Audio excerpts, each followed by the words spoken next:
ils ont 2 mois pour traiter le dossier. Moi, sur les 20-22 dossiers que j'ai traités, souvent, au bout d'1 ou 2 semaines, ils avaient leur certification.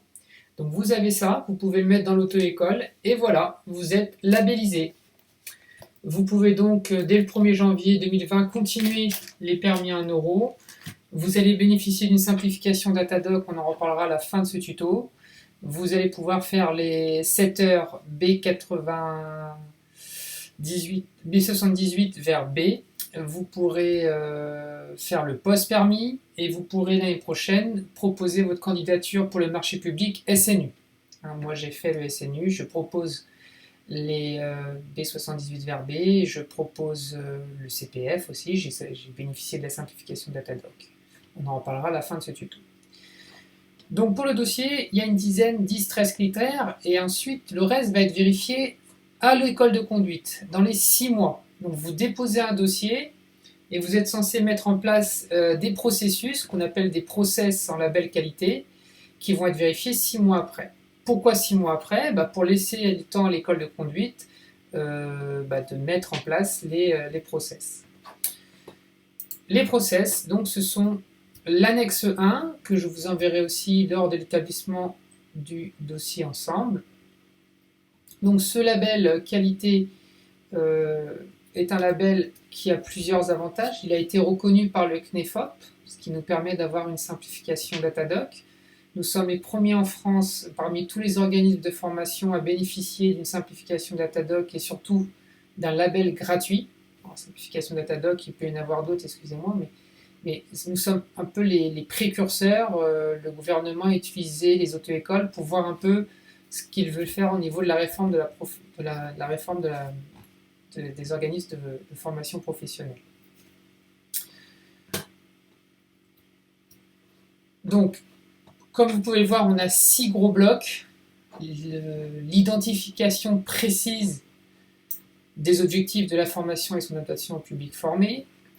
Donc ça va être ce qu'on va retrouver ici, les critères 1.1, 1.2. Nous allons avoir l'adaptation des dispositifs d'accueil, suivi pédagogique, évaluation, d'évaluation du public, du stagiaire. L'adéquation, donc ça c'est le 3.1, 3.2, des moyens pédagogiques, techniques, encadrement et offre de formation. La qualification professionnelle de formation continue des personnels chargés de formation.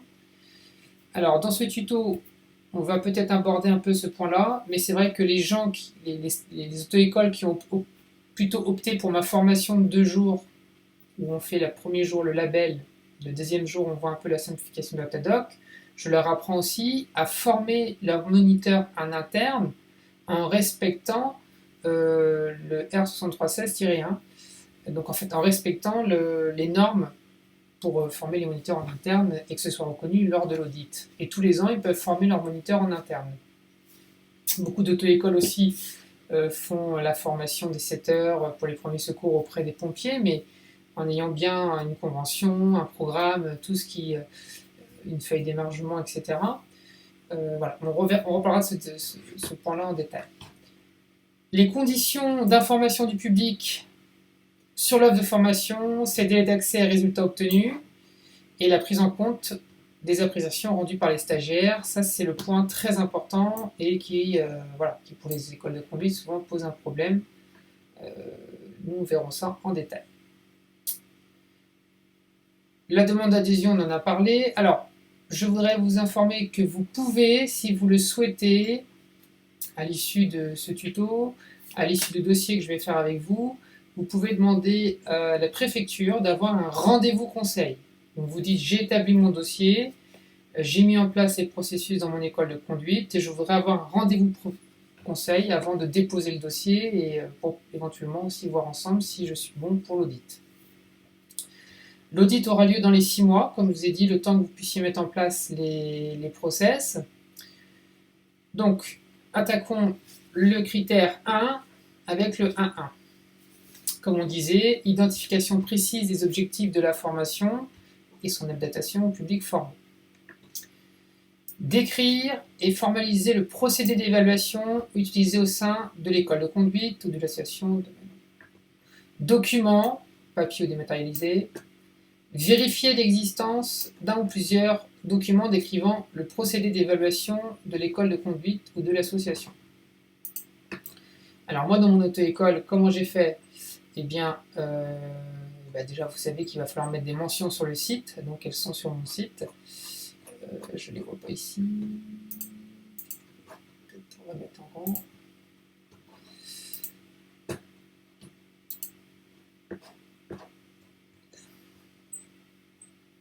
Le procédé d'évaluation, il n'est pas là. Vous allez peut-être là. Voilà, ici. Donc, vous voyez ici, j'ai la tablette. Moi, j'ai fait l'évaluation tablette et j'ai mis au-dessus la fiche qui détaille le procédé d'évaluation. Donc, ce que vous pouvez faire, quand on va établir ensemble le dossier, je vais vous donc fournir, donc je vais vous donner un document que vous allez déposer à la préfecture et vous pourrez le mettre dans un classeur que souvent les stagiaires appellent le classeur public. Voilà. Donc par exemple, je vais vous donner ce document-là. Pour ceux qui font par exemple l'évaluation en voiture, ça sera ce type de document. Ce document-là, vous le mettez dans un classeur. Et dans l'auto-école, vous allez mettre en affichage, à côté de vos tarifs, mise à disposition pour les élèves des parents et financeurs, sur simple demande à l'accueil, procédé d'évaluation. Donc l'élève souhaite avoir le procédé d'évaluation, il voit cet affichage et il demande à la secrétaire ou au moniteur qui se trouve à l'accueil, mais écoutez, je voudrais savoir votre procédure pour l'évaluation. Vous sortez le classeur qu'on appelle le classeur public et en première page, il aura ce document-là qu'il pourra consulter. Et donc vous allez montrer à l'auditeur cette procédure. Mon élève a ici, vous voyez ici en affichage, qu'il a à disposition le procédé d'évaluation et il me demande, je sors le classeur public ou alors le classeur est à disposition. Nous avons une auto-école à Saint-Malo qui a mis une tablette à l'entrée avec toutes les mentions du label. Donc il a mis ce document-là. Donc si on clique, on arrive sur ce document-là sur la tablette. D'autres ont mis le classeur à disposition sur une petite table. Et voilà. Donc, on répond à ce critère grâce à notre affichage et grâce soit à cet affichage que vous pouvez mettre directement à l'accueil, mais ça fait après énormément d'affichage. Moi, je l'ai fait. Généralement, les directeurs d'auto-école mettent ça dans un classeur que l'élève, sur simple demande, peut obtenir. Voilà pour le critère 1.1. Donc, l'inspecteur ou le délégué va voir, j'ai ici un document qui me dit que c'est à disposition. Et donc, c'est bien mise à disposition. On peut donc passer au critère 1.2. Le critère 1.2, on va arriver donc sur la garantie financière. Donc, pour la garantie financière, ceux qui sont à Club Rousseau ont des avantages. Vous passez par Club Rousseau et vous allez avoir une garantie financière à un prix imbattable.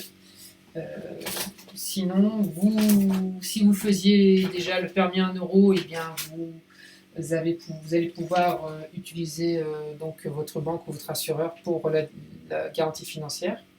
Attention, ce n'est pas une garantie financière qui couvre les permis à 1 euro. C'est une garantie financière qui couvre toutes vos formations. Le permis B, le permis A, le permis C, le permis D, voilà, toutes les formations hors convention. C'est-à-dire que vous avez, quand nous on travaille avec un élève, on établit un contrat. Car on travaille ce qu'on appelle en B2C. C'est-à-dire qu'on travaille d'un professionnel à un particulier. Donc là, on établit un contrat. Si vous faites du poids lourd et que vous passez par la région ou que vous travaillez avec des patrons qui font appel à leur fonds professionnel de formation continue, là vous établissez des conventions. Quand vous faites une formation à la GFIS de réactualisation des connaissances, vous êtes un professionnel directeur d'auto-école, vous faites une réactualisation ou une capacité de gestion, et donc davantage formation par exemple est un organisme de formation professionnel, donc c'est du B2B, c'est du professionnel à professionnel. Donc vous devez souscrire une garantie financière qui couvre tous vos contrats hors convention et donc 30% de ce chiffre d'affaires. Lors de l'établissement du dossier, je vous enverrai aussi un exemple vierge de garantie financière à remettre à votre assureur ou à votre banque. Le jour de l'audit, eh bien, vous allez présenter tout simplement votre garantie financière qui devra être bien sûr conforme et à jour. Donc, moi j'ai présenté la mienne, l'attestation, donc la garantie financière conforme. Voilà pour le critère 1-2.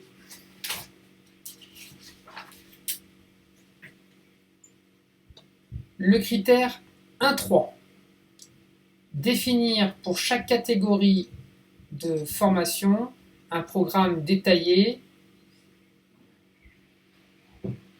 théorique ou pratique. Donc programme détaillé. Vérifier que l'école de conduite ou l'association applique des programmes de formation dont le contenu est détaillé. Donc là, on est sur des choses très simples. C'est déjà ce que vous allez donc fournir lorsque nous allons établir ensemble le dossier. Nous allons établir ensemble le dossier. Je vais vous remettre donc ce document-là lorsqu'on fera le dossier 1 heure au téléphone. Et donc ce document-là reprend à peu près ce qu'on fait du présentiel en cours de code avec moniteur. On essaye de varier les lieux de travail, c'est-à-dire qu'on ne fait pas du parking pendant 20 heures, on fait de la voie rapide, de la campagne, de la ville. On peut bien comprendre aussi que le programme de formation est tout simplement aussi, voilà, avec la fiche de suivi, ça permet de montrer qu'on suit une procédure par rapport au programme REMC. Notamment là-dessus, faites attention à l'affichage. Dans votre auto-école, vous devez avoir un affichage où il y a le programme REMC avec le nom, prénom du directeur d'auto-école, du responsable, du directeur pédagogique. Donc, pour le 1-3, l'auditeur ne va pas rester trop sur ce point-là. Vous avez un programme par rapport à la fiche de suivi, vous avez le REMC affiché et vous avez déposé lors du dépôt du dossier préalablement le document qui prouve que vous respectez un programme. Alors faites attention quand même au niveau des cours de code avec moniteur. Essayez de bien aborder tous les thèmes, on va en parler, et c'est le critère d'après. Donc voilà, pour ce critère-là, c'est essentiellement lors du dépôt du dossier qu'ils vont vérifier le document, et après le fait d'utiliser une fiche de suivi. Lorsque vos moniteurs vont faire un cours de conduite, ils vont mettre des commentaires. Il faut quand même qu'ils notent qu'ils ont été en ville, sur un parking, en campagne, sur voie rapide ou autoroute, et qu'ils mettent aussi les conditions. Il y avait de la pluie, il y avait du soleil, etc. Le critère 1-4. Je vous rappelle que le critère 1-3, ils ne vont pas beaucoup s'attarder. Le critère 1-2, ils vont vérifier la garantie financière, un coup d'œil et c'est bon. Le 1-3, ça a été vérifié notamment lors du dépôt du dossier, ils vont voir qu'il y a une fiche de suivi. Le 1-4, afficher les horaires des cours théoriques. Donc affichage, vérifier l'affichage des horaires des cours théoriques. Alors là, c'est un critère qu'on va aborder en détail. Donc le 1-4, vous devez avoir, comme vous voyez ici sur l'école de conduite, l'école d'Enval, vous avez ici mon affichage à l'extérieur, code avec moniteur le mardi 18h-19h, samedi 11h midi. Vous l'avez ici à nouveau, parce que ce sont des mentions obligatoires. Et puis à l'intérieur de l'auto-école, vous avez aussi l'affichage. Alors pour cet affichage-là, nous avons, il est important, voilà. Donc c'est pareil, lorsque je vais vous faire votre dossier, qui est donc, je vous rappelle, inclus dans le tuto, je vais vous remettre ce genre de document-là. Je mettrai ici vos cours de code avec moniteur et je vais mettre tous les thèmes obligatoires. Donc c'est-à-dire que les thèmes, ça va être le conducteur, la signalisation, etc., etc. Les 9 thèmes que l'on retrouve dans n'importe quel dossier. D'ailleurs, je peux vous les donner. Hein, vous avez... Donc je mettrai vos cours de code théoriques. Et donc je mettrai CUD, MSP, LRE, donc le conducteur, les autres usagers, D, la réglementation générale diverse, M, éléments mécaniques et autres équipements liés à la sécurité, S, équipements de sécurité des véhicules, P, précautions nécessaires à prendre en quittant le véhicule, L, dispositions légales, R, la route, E, règles d'utilisation du véhicule avec le respect de l'environnement. Donc, vous devez tout simplement afficher le document que je vais vous envoyer lorsque je ferai le dossier avec vous. Vous devez l'afficher dans l'établissement. Voilà, là, il faut l'afficher. Hein. Il n'y a pas de mise à disposition, vous ne pouvez pas le mettre dans le classeur public.